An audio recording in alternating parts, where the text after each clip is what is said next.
하면 되나요? AI 기반 뇌졸중 진단 보조 시스템의 발표를 5조입니다. 저희 목차는 다음과 같고요. 먼저 저희가 선정한 주제로는 뇌졸중입니다. 뇌졸중이란 뇌혈액을 공급하는 혈관의 파열로 인한 출혈성 뇌졸중과 혈관의 막힘으로 일어난 허혈성 뇌졸중 두 개로 구분이 되고요. 혈관이 막히거나 터져서 뇌 손상이 오고 그에 따른 신체 장애가 나타나는 질환을 의미합니다. 저희가 선택한 배경이 필요성인데요. 첫 번째로 질병관리청에 의하면 뇌졸중 발생 건수가 점점 증가하는 추세로 매년 국내에서 약 10만 명에게 발생하며 이 중 2만 명이 사망한다고 합니다. 두 번째로 이 논문에 의하면 DNT, 도어 투 니들 타임으로 뇌졸중 환자가 병원에 도착해서 혈전용 해제를 투하기까지 시간을 DNT라고 하는데요. 이거의 일본 지연은 생존 확률을 0.6% 감소시키고 일상생활 수행 능력 저하를 0.3% 증가시키기 때문에 질환이 발생하면 빠른 치료가 필요하다는 내용의 논문입니다. 두 번째 논문으로는 가천대학교 정수민 박사학위 논문으로 뇌졸중 질환이 발생하면 즉각적인 진단과 치료가 필요한데 이를 CT 촬영을 통해서 뇌졸중을 진단하는 것이 매우 중요성이 높지만 CT만을 통해서 이루어지는 뇌졸중 진단은 MRI 대비 병변을 구분하기 매우 어렵고 숙련된 전문의 간에도 진단의 편차가 높다는 내용의 논문입니다. 따라서 저희 조는 DNT의 일본 지원만으로도 생존율이 낮아지고 있는데 CT 진단은 의료진 간의 편차가 커서 객관적인 판단 기준이 필요하다고 생각이 들었습니다. 그래서 지금 시중에 나와 있는 딥러닝을 활용한 뇌졸중에 대한 논문을 찾아보았는데요.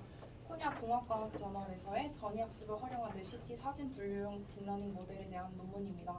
이 모델은 CT 촬영 사진을 사용하고 각각 300개의 정상 허혈성 출혈성 이미지를 사용하여 전이학습을 사용합니다.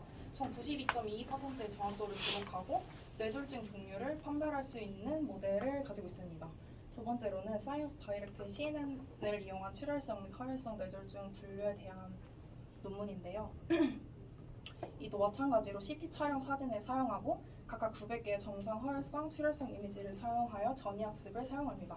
총 93.33%의 정확도를 기록을 하고 뇌졸중 종류 판별뿐만 아니라 병변 부위 탐지 기능도 가지고 있습니다.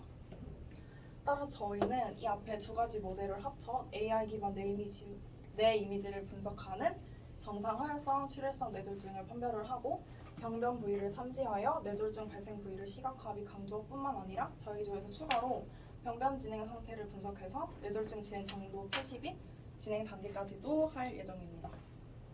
앞서 말했던 프로젝트고요.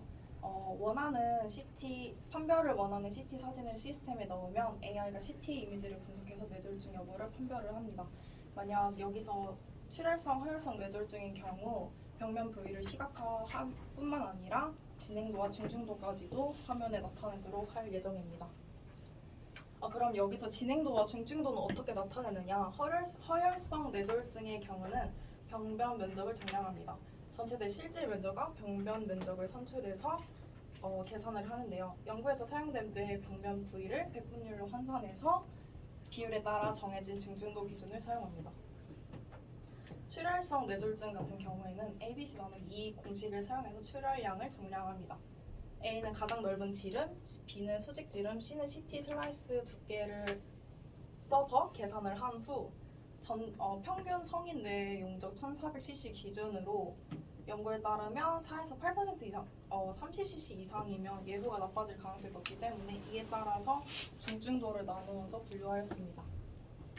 저희 개발 환경으로는 파이썬, 파이큐티, VS 코드, 콜앱, 파이토치를 사용하고요. 플로우 차트입니다. 먼저 허혈성과 출혈성 CT 이미지를 사용해서 전처리하여 병변 부위를 분석하는 유넷 모델을 학습하였습니다. 추가로 허혈성, 출혈성 정상 CT 이미지를 사용하여 전처리한 후 뇌졸중을 분류하는 CNN 기반의 모델을 학습하였습니다.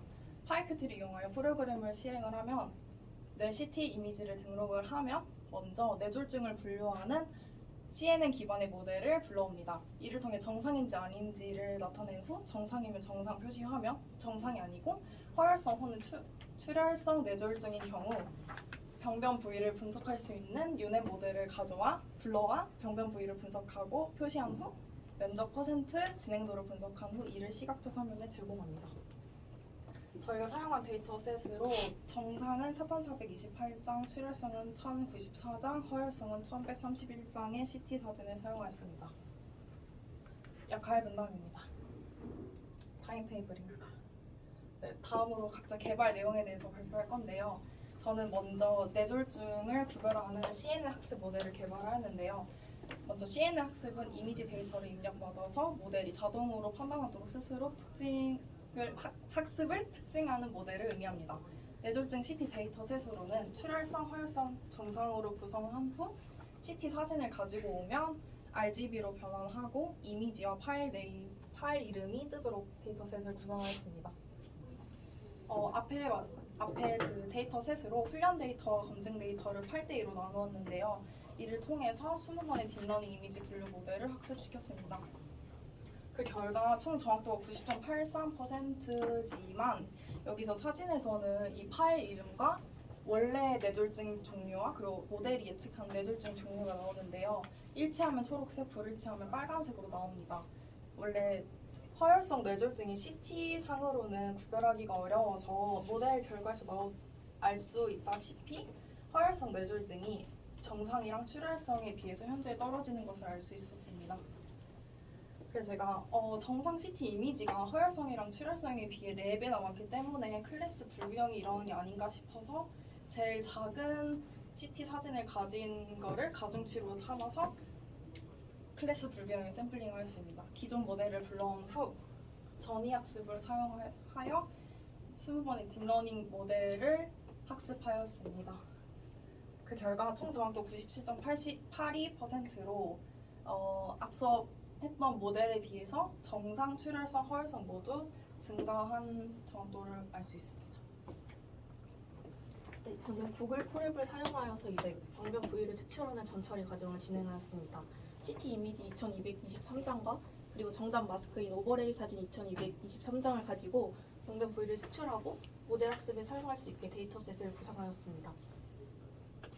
이런 식으로 CT 이미지와 오버레이 이미지를 불러와서 미진화 처리를 하여서 마스크를 추출하였습니다. 그리고 병변의 위치를 탐지할 수 있는 모델을 개발하였습니다. 이 모델의 구조는 이제 유닛 세그멘테이션 모델로 이미지를 픽셀 단위로 분류해서 이제 그 픽셀이 어떤 영역에 속하는지를 판단하는 모델인데요. 이 유닛 구조 같은 경우가 병변의 특징을 잘 추출해낸다고 하여서 저는 이 구조로 모델을 개발하였습니다.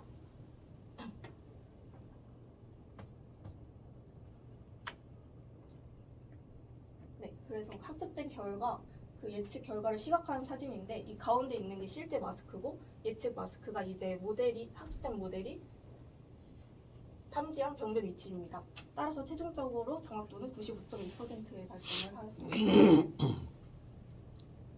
그리고 UI 디자인 개발은 파이큐티5를 활용하여서 개발을 진행하였는데요.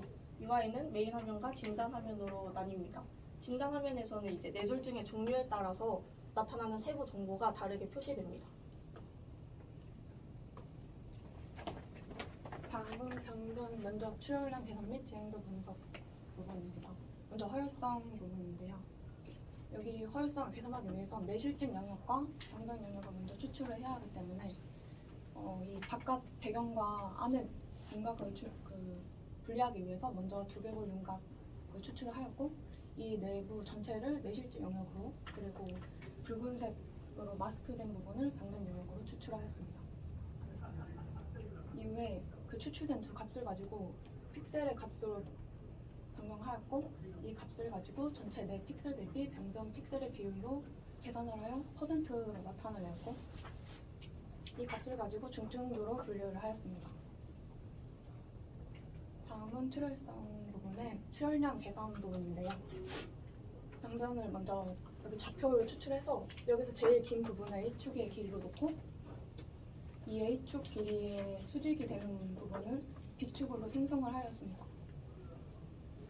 그리고 이 A축과 B축의 길이를 계산을 해서 ABC 나누기 2의 공식에 대입을 하였고 이 값을 가지고 출혈성을 계산을 하였습니다. 그리고 그 값으로 중증도까지 분류를 하였습니다. 그리고 병변이 하나가 아니라 여러 개인 경우가 있기 때문에 이럴 경우에는 병변을 개별적으로 계산을 하여가지고 이 값을 총합하여서 총 출혈량을 나타내었습니다. 그리고 이제 출혈성 그 출혈량 계산이 정확한지 알 수 없기 때문에 그 ABC 나누기 2 공식을 사용하여서 출혈량을 계산한 논문을 찾아서 여기서 사용한 내 이미지를 가져와서 제가 개발한 코드에 넣어서 이제 계산을 해보았고요. 실제 값과 제가 계산한 값의 오차 범위는 약 0.2 정도의 차이를 나타냈습니다.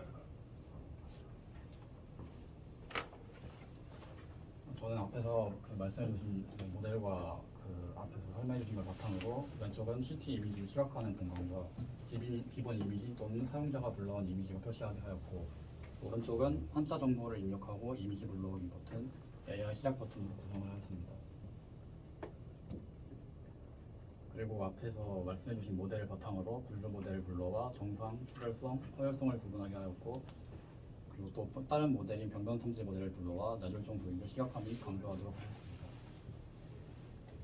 그리고 아까 또 말씀해주신 ABC 공식을 가져와가지고 출혈성 뇌졸중일 경우 출혈량을 계산하고, 허혈성 뇌졸중일 경우 병변 면적 정량화로 면적 비율 및 면적량을 계산하도록 하였습니다. 다음으로는 최종 결과물입니다. 실행 화면으로는 메인 화면에는 환자 번호와 CT 촬영일을 입력하여 원하는 CT 이미지를 불러온 후 AI 진단을 누릅니다. 그러면 허혈성 진단 화면에서는 뇌졸중 진단 정보와 중증도, 뇌면적 픽셀 수, 병변 픽셀 수, 면적 비율, 면적량을 화면에 띄게 됩니다. 정상인 경우는 불러온 CT 이미지를 그대로 나타내고 정상이라는 글을 뜨게 했고요. 출혈성인 경우는 앞서 비슷하지만 조금 다르게 뇌졸중 진단 정보와 중증도, 출혈량 비율, 뇌면적 픽셀 수를 화면에 뜨게 구성하였습니다. 시연 영상입니다. 네. 환자 번호와 CT 촬영일을 입력한 후 원하는 CT 이미지를 불러옵니다. 먼저 출혈성 먼저 불러오도록 하겠습니다. 그러면 이제 진단 결과 출혈량 비율, 뇌면적 픽셀이 나오게 되고요. 다음은 허혈성 불러오도록 하겠습니다. 비슷하게 병변 픽셀 수, 면적 비율, 면적량이 뜨게 됩니다. 마지막으로 정상 불러오도록 하겠습니다. 정상 문구가 화면에 표시됩니다. 저희 참고 문헌이고요. 이상입니다. 자, 수고했습니다. 자, 금요일 날 그 성과 전시회 있으니까 그때 발표 잘 해주시기 바라겠고요. 그 다음 주 화요일까지가 그 최종 그 보고서 제출하는 거 맞죠? 그죠? 매뉴얼하고 마지막까지 최선을 다해서 잘 정리해서 주시기 바라겠습니다. 알겠죠? 네. 두 가지 남았어요. 이번 주 토요일 날 성과 전시회하고 최종 보고서 제출.